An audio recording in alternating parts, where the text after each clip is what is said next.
Alors cet été, j'ai pris le temps de refaire mes sacs de lecture que les élèves reçoivent à chaque semaine. Donc, comme vous voyez, il y a 4 niveaux différents: serpent, tigre, perroquet et flamant rose. Donc, les livrets les plus faciles à lire sont les livrets serpent, les plus difficiles sont les livrets flamands. Donc, pour le niveau serpent, j'ai fait 24 sacs, puis dans chaque sac, il y a une dizaine de livrets. Donc, je vais vous montrer le sac numéro 1. Donc, on voit ici qu'il y a une photo que j'ai prise avec tous les livrets contenus dans ce sac-là. Puis, il y a également des conseils pour les parents afin qu'ils accompagnent du mieux possible leur enfant dans les périodes de lecture. Donc, même chose, par exemple, ici pour le sac numéro 1 du niveau tigre. Donc, on voit le contenu, les conseils qui sont les mêmes également.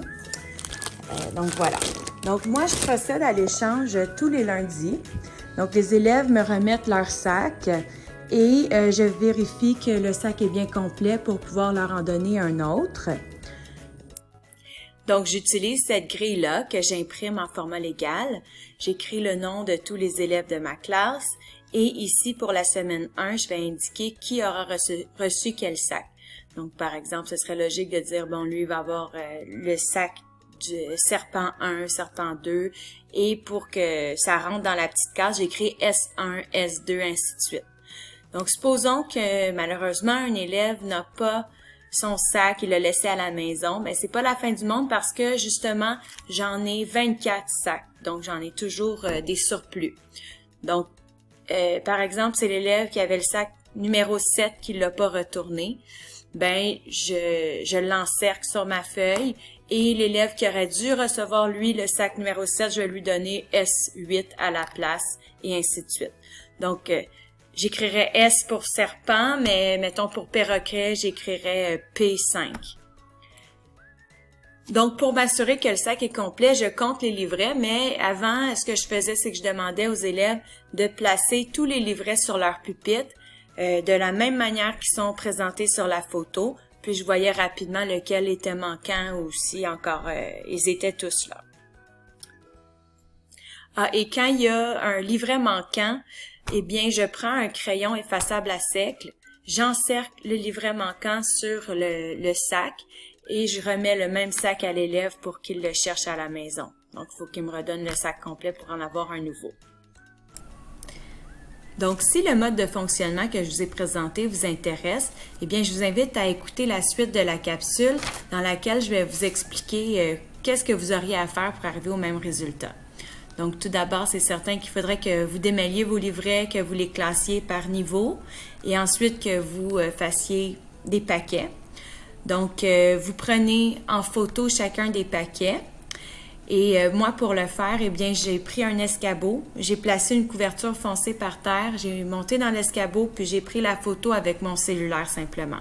Mais c'est important que la photo soit prise en format portrait et non pas paysage, parce que comme vous voyez ici, le rectangle dans lequel la photo va être insérée est en format portrait lui-même.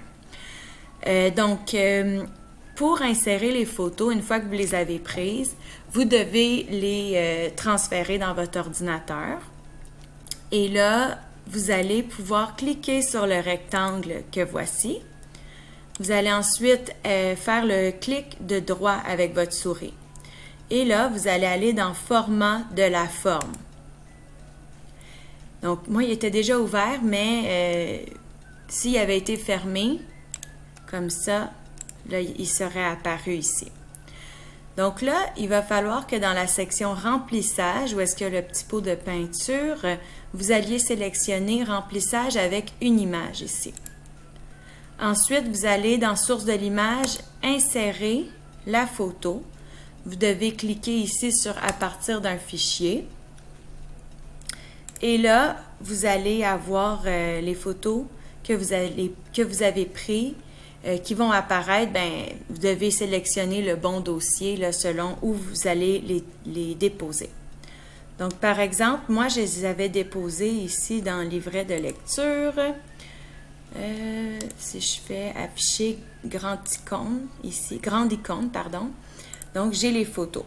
Donc, je cliquerai sur celle dont j'ai besoin et elle apparaît comme ça.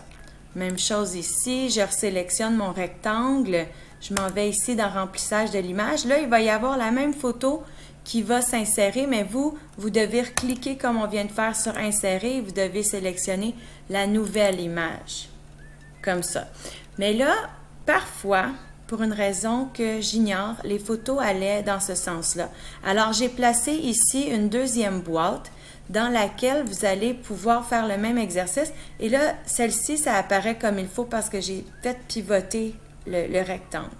Donc, ce que je ferais dans ces cas-là, mais c'est quand même pas dans chaque photo que la situation va se présenter, mais si jamais ça arrive, vous avez juste à cliquer sur l'image qui n'est pas bonne, vous faites supprimer ou encore vous pouvez faire couper ici et vous glissez tout simplement l'image qui, elle, est dans le bon sens. Puis, vous pouvez agrandir votre page et là, ça va vous permettre d'aller positionner l'image correctement sans qu'on voit le derrière. Et quand l'image s'insère facilement du premier coup, comme c'était le cas ici, bien, vous pouvez tout simplement supprimer la boîte qui ne sert à rien. Parce que, bon, j'ai un petit bug avec mon ordinateur, OK. Parce qu'elle est là juste au cas où que le problème se présente. Mais sinon, vous la supprimez en pesant sur « Supprime » sur votre clavier ou encore, comme je l'ai fait tantôt, en pesant sur « Couper » ici. Puis voilà, ça s'enlève. Mais c'est ça, vous ne pourrez pas modifier le texte par contre, vous ne pourrez pas modifier les numéros non plus parce que c'est figé. Donc, supposons que vous vous dites « Ah, j'aime le mode de fonctionnement, mais moi, j'ai 5 niveaux de lecture plutôt que 4. » Eh bien, vous allez pouvoir utiliser le niveau girafe. Donc, de la même manière, comme vous voyez, si jamais vous avez 24 sacs du niveau girafe, bien, vous allez pouvoir placer vos photos comme je l'ai montré auparavant. Donc voilà, je vous souhaite une belle fin d'été à tous et une belle rentrée qui s'annonce bientôt.